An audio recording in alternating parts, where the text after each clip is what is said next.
본 영상에서는 칼만 필터와 함께 평균 필터 등 세 가지의 대표적인 제기 필터에 대해 알아보겠습니다. 목차는 다음과 같습니다.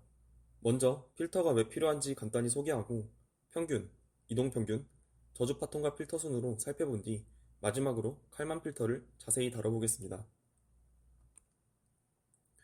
이번 영상은 김성필 박사님이 책 칼만 필터는 어렵지 않아를 참고해 구성했습니다. 초반에 다룰 내용은 수학보다는 필터의 종류와 특징 위주로 설명드릴 예정이며 칼만 필터에 들어가서는 일부 수학적인 개념이 포함된다는 점 참고 부탁드립니다.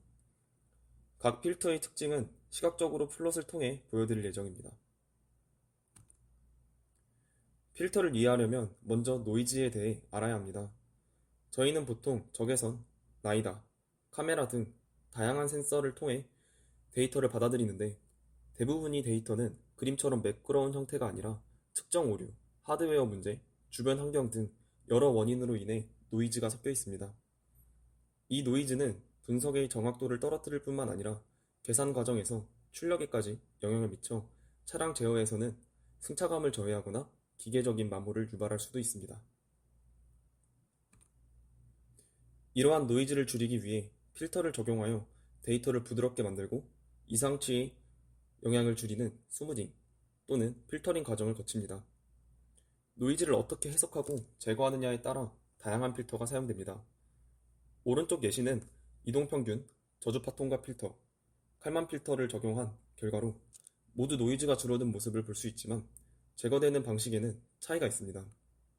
각 상황에 맞는 필터 선택과 구현이 중요하며 본 발표에서는 대표적인 제기 필터 3종과 선형 칼만 필터의 원리와 효과를 중심으로 설명드리겠습니다. 먼저 평균 필터입니다. 이를 이해하기 위해 배치식과 제기식 개념을 먼저 짚고 넘어가겠습니다. 배치식은 모든 데이터를 한 번에 모아 계산하는 방식으로 우리가 흔히 알고 있는 평균처럼 전체 합을 데이터의 수로 나누는 방식입니다. 하지만 이 방식은 많은 메모리를 요구하고 새로운 데이터가 들어올 때마다 전체 데이터를 다시 계산해야 한다는 비효율이 있습니다. 반면 제기식은 이전 결과를 활용해 계산하기 때문에 계산 효율이 높고 실시간 데이터 처리에 적합합니다. 대부분의 필터는 이런 제기식 형태로 표현됩니다. 평균 필터는 전체 데이터의 평균을 구하는 단순한 방식이며 이를 제기식으로 표현하면 다음과 같고 알파를 k분의 k-1로 표현하여 다음과 같이 식을 바꾸게 되면 더 간단한 형태가 됩니다. 이러한 평균 필터는 센서 초기화에 효과적으로 사용됩니다. 예를 들어 디지털 체중계에서는 초기 노이즈를 평균 내어 기준값, 즉 0.5로 활용할 수 있습니다. 14.4V 배터리의 전압을 측정한 데이터를 예로 들어보겠습니다. 측정값은 일반적으로 오차와 환경 요인으로 인해 일정하지 않습니다. 하지만 평균 필터를 적용하면 초기에는 노이즈에 민감하지만 데이터가 축적되며 점차 평균 전압에 수렴해가는 모습을 확인할 수 있습니다. 즉, 평균 필터는 시간이 지남에 따라 점차 안정된 출력을 보여주는 특성이 있습니다. 다음은 이동평균 필터입니다. 흔히 이평선이라고 불리며 주식시장에서 5일선, 21선 등으로 자주 사용되는 개념입니다. 앞서 다룬 평균 필터는 노이즈 제거에는 유용하지만 시간에 따라 변하는 동적인 데이터에서는 변화를 잘 반영하지 못하는 한계가 있습니다. 이를 보완하기 위해 이동평균 필터는 최근 측정값만을 활용해 평균을 계산합니다.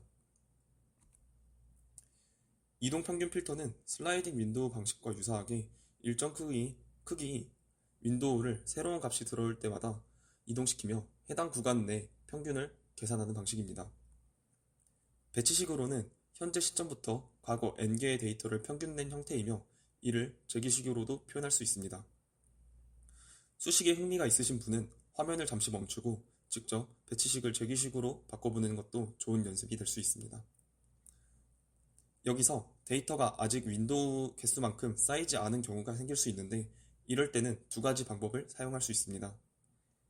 첫 번째로 데이터가 충분히 쌓일 때까지 기다리는 방법과 두 번째로 쌓인 만큼의 데이터로 평균을 계산하는 방법입니다. 어떤 방식이 적절할지는 상황에 맞게 선택하는 것이 좋겠습니다. 이번엔 이동평균 필터 적용 예시를 살펴보겠습니다. 헬기에 부착된 소나 거리 측정기를 이용해 지면까지의 고도 데이터를 측정했다고 가정해 보겠습니다. 원본 데이터를 보면 초반에는 비교적 안정적이지만 6초 이후부터 노이즈가 발생하는 것을 확인할 수 있습니다. 여기에 윈도우 크기 15의 이동평균 필터를 적용한 결과 데이터의 전체적인 추세는 잘 따라가고 있으며 특히 6초 이후 노이즈가 효과적으로 줄어든 것을 확인해 볼 수 있습니다. 이처럼 이동평균 필터는 구현이 쉽고 추세 파악에 효과적이라는 장점이 있습니다. 다만 우측 하단 플롯에서 볼 수 있듯이 필터링된 데이터가 실제 데이터보다 약간 뒤처지는 지연, 즉 딜레이 현상이 나타납니다. 또한 윈도우 크기 n이 클수록 노이즈 제거 성능은 향상되지만 신호 변화에 대한 반응이 늦어지므로 지연 효과가 더 커질 수 있습니다. 다음은 저주파 통과 필터입니다. 이름 그대로 저주파 성분은 통과시키고 고주파 성분은 제거하는 특성을 갖습니다. 일반적으로 측정하려는 신호는 저주파, 노이즈는 고주파 성분으로 이루어져 있기 때문에 이러한 필터링 방식이 효과적입니다. 앞서 본 이동평균 필터는 윈도우 내 모든 값에 동일한 가중치 n분의 1을 부여하기 때문에 최근 값의 특성을 잘 반영하지 못하는 문제가 있습니다. 이를 보완한 1차 저주파 통과 필터는 최근 측정 값에 더 높은 가중치를 부여하고 오래된 값에는 낮은 가중치를 부여하는 노이즈 제거와 변화 민감성을 동시에 만족시키는 방식입니다. 여기서부터는 평균이 아닌 추정값이라는 표현을 사용하겠습니다. 이 필터는 구현이 매우 간단합니다. 이전 추정값과 현재 측정값 사이에 알파라는 가중치를 적용해 새로운 추정값을 계산합니다. 알파는 0과 1 사이의 값이며 이를 통해 필터의 반응성과 안정성을 조절할 수 있습니다. 기존 저주파 통과 필터의 식을 좀 더 풀어서 쓰면 다음과 같이 쓸 수 있고 앞에 있는 텀을 다시 풀어서 쓴다면 이렇게 이전에 측정된 값과 매우 이전에 계산된 추정값에 대해서 쓸 수 있습니다. 여기서 핵심은 과거의 데이터에 대해서는 1보다 작은 가중치가 지속적으로 곱해져 값이 매우 작아지고 영향력 또한 줄어든다는 것을 알 수 있습니다. 이로 인해 노이즈 제거 효과는 유지하면서도 최근 값에 대한 반응을 민감하게 할 수 있는 특성이 있습니다. 앞서의 고도 측정 예시에 저주파 통과 필터를 적용하고 이동평균 필터와 비교해 보았습니다. 이동평균 필터는 지연 효과가 나타나는 반면 저주파 통과 필터는 실제 데이터에 더 잘 맞는 모습을 보여주며 특히 7초 부근의 변화에도 빠르게 반응하고 있는 것을 확인할 수 있습니다. 저주파 통과 필터의 핵심은 파라미터 알파입니다. 알파가 클수록 이전 추정값의 영향을 많이 받아 노이즈 제거 효과는 커지지만 변화에 둔감해지고 반응 속도는 느려지게 됩니다. 반대로 알파가 작아지면 최근 측정값의 반영이 커져 민감하게 반응하지만 노이즈 제거 성능은 떨어질 수 있습니다. 따라서 알파 값을 상황에 맞게 조절하는 것이 필터 설계의 핵심입니다. 다음으로 칼만 필터에 대해서 알아보겠습니다. 칼만 필터는 시스템 모델을 기반으로 데이터의 노이즈를 줄이고 상태 변수를 추정하는 데 사용되는 필터링 기법입니다. 전체적인 플로우는 아래 그림과 같고 다홍색 네모 박스가 칼만 필터 시스템이며 내부에서는 1번 추정값 예측과 오차 공분산 계산을 시작으로 4번 오차 공분산 갱신까지 반복하면서 추정값을 계산하게 됩니다. 다시 살펴보면 칼만 필터는 측정값 G, K가 입력되면 내부 계산을 거쳐 최종 추정값 X hat K를 출력하게 됩니다. 그리고 나중에 다시 다루겠지만 위첨자 대시는 예측값을 의미하며 칼만 필터 내부에서 사용되는 핵심 중간 변수입니다. 칼만 필터의 각 단계에 대해서 알아보겠습니다. 앞서 말했듯이 칼만 필터는 측정값 GK가 들어오면 추정값 X hat K를 계산하게 되며 이 과정은 총 5개로 구성됩니다. 0단계는 초기값 설정 단계로 초기값과 오차 공분산의 초기값을 지정해줍니다. 이 단계는 처음 한 번만 수행됩니다. 1단계는 예측 단계로 위첨자 대시가 붙은 예측 추정값과 예측 오차 공분산을 계산합니다. 2단계는 칼만 이득을 계산하는 단계이고 3단계는 예측값과 측정값을 바탕으로 추정값을 계산하는 단계입니다. 마지막 4단계는 오차 공분산을 갱신하여 추정값의 신뢰도를 계산하고 이후 계산에 반영하는 단계입니다. 여기서 등장하는 A, H, Q, R 등이 행렬은 시스템 모델과 관련된 값으로 칼만 필터를 구현하기 전에 결정되며 시스템을 얼마나 잘 반영하느냐에 따라 성능이 달라집니다. 칼만 필터는 의미상 두 단계로 나눌 수 있습니다. 1단계는 예측 과정으로 시스템 모델 행렬 A와 Q를 사용하여 직전 추정값과 오차 공분산으로 예측값을 계산합니다. 2단계부터 4단계까지는 추정 과정으로 H와 R을 사용하여 측정값과 예측값으로부터 최종 추정값과 오차 공분산을 계산합니다. 각 과정의 구체적인 설명은 다음 슬라이드에서 하겠습니다. 이해를 돕기 위해 추정 과정부터 먼저 살펴보겠습니다. 3단계에서는 측정값이 입력되면 이를 바탕으로 최종 추정값을 계산합니다. GK는 측정값, X-K 대신은 예측값을 의미합니다. 해당 수식을 공통인수인 X-K 대시로 묶으면 다음과 같이 정리할 수 있습니다. 여기서 H를 단위 행렬로 가정해보면 1차 저주파 통과 필터와 거의 유사한 형태의 수식이 나옵니다. 결국 칼만 필터는 예측값과 측정값 사이를 칼만 게인이라는 가중치를 통해 조절하여 추정값을 계산하는 구조입니다. 추정값 계산에는 총 4개의 값이 필요하며 그중 칼만 게인은 2단계에서 계산됩니다. 수식은 복잡하지만 여기서 중요한 점은 칼만 게인이 추정값 계산 시 가중치 역할을 한다는 것입니다. 1차 저주파 통과 필터에서는 가중치인 알파가 고정된 설계 인자였던 반면 칼만 필터는 알고리즘 내부에서 반복적으로 칼만 게인을 재조정한다는 것이 핵심입니다. 추정 과정이 마지막 단계인 4단계는 오차 공분산을 다시 계산하는 단계입니다. 앞서 추정값을 계산했지만 그 값이 얼마나 신뢰할 수 있는지는 오차 공분산으로 판단하게 됩니다. 즉, 이 값이 클수록 추정 오차도 크다는 의미이고 값이 작을수록 예측이 신뢰할 만하다는 것을 나타냅니다. 이 오차 공분산은 다시 다음 예측 단계에서 사용되기 때문에 필터의 정확도와 안정성에 영향을 줍니다. 이제 예측 과정입니다. 예측은 시각 TK에서 TK 플러스 1로 넘어갈 때 상태가 어떻게 변화할지를 추측하는 단계입니다. 이때 X-K 대신은 상태에 대한 예측값이고 PK 대신은 오차 공분산의 예측값입니다. 예측 개념을 저주파 통과 필터와 비교해 보겠습니다. 저주파 통과 필터에서는 시각 TK-1에서 계산된 추정값을 TK 시점에서도 그대로 사용합니다. 즉, 이전 추정값을 유지한 채 새로 들어온 측정값만 반영하는 구조입니다. 반면 칼만 필터는 예측 단계에서 이전 추정값의 시스템 모델 행렬 A를 곱해 다음 시각의 값을 예측합니다. 이렇게 계산된 예측값과 새로 들어온 측정값을 활용해 다음 추정값을 계산합니다. 다시 추정값 계산 과정을 살펴보면 GK-HX-K 대신은 측정값과 예측된 측정값의 차이, 즉 예측 오차입니다. 칼만 필터는 이 예측 오차를 기반으로 예측값을 고정하여 최종 추정값을 계산합니다. 하지만 칼만 게인이 아무리 잘 계산되어도 예측값 자체가 부정확하면 최종 추정값도 부정확해질 수밖에 없습니다.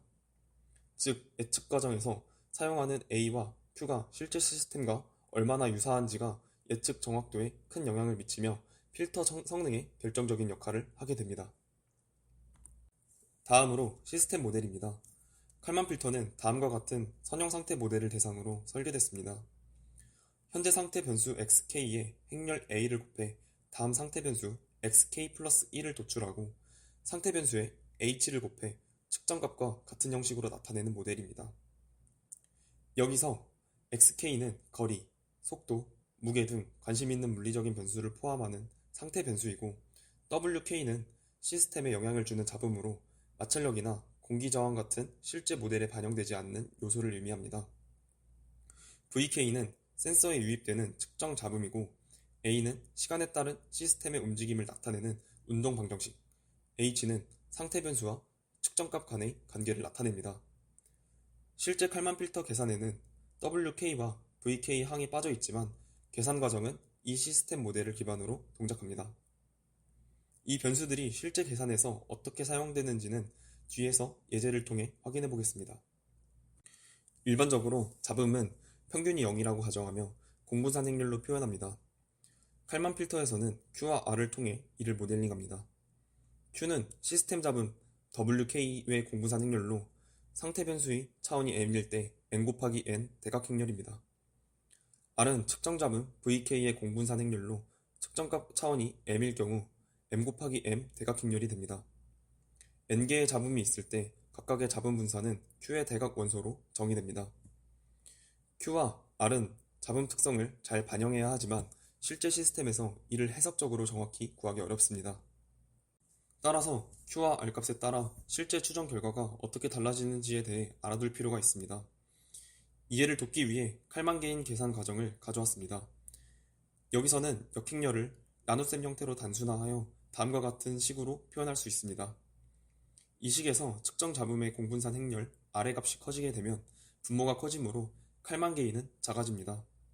즉, 측정값이 추정값에 미치는 영향이 줄어들게 됩니다.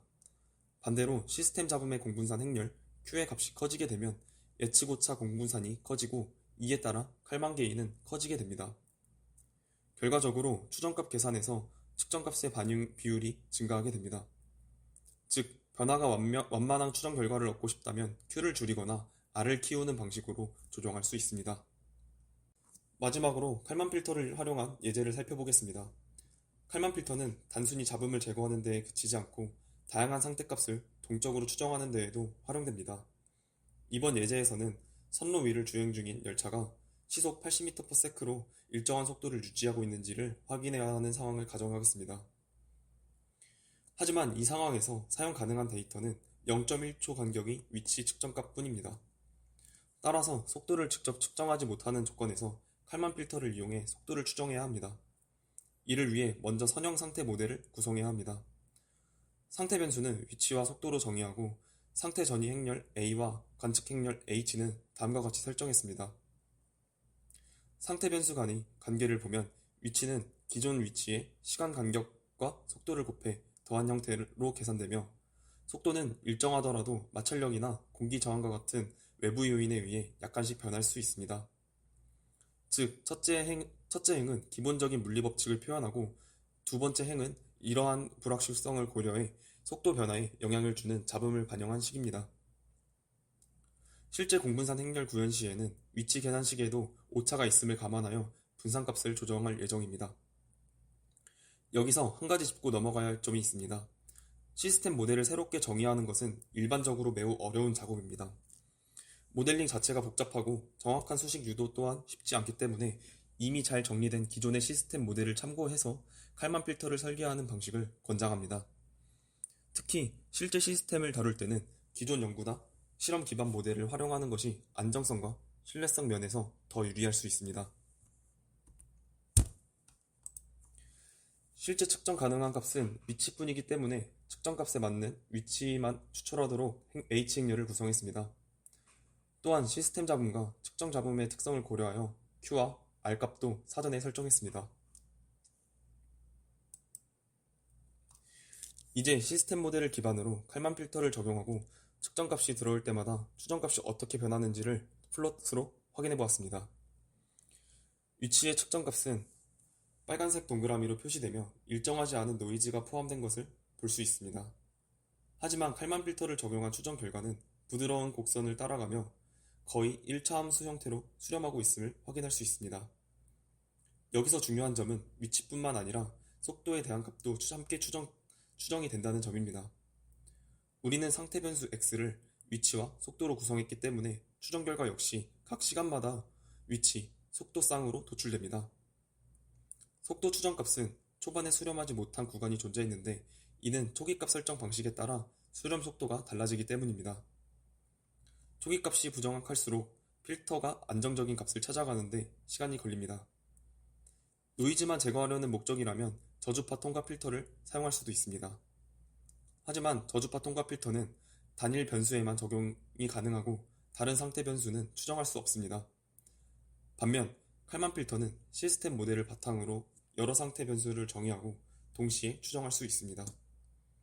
따라서 상태 변수의 정의와 시스템 모델을 설계가 잘 되어 있다면 측정값 외에도 직접 측정이 어려운 상태 변수들을 효과적으로 계산해낼 수 있습니다.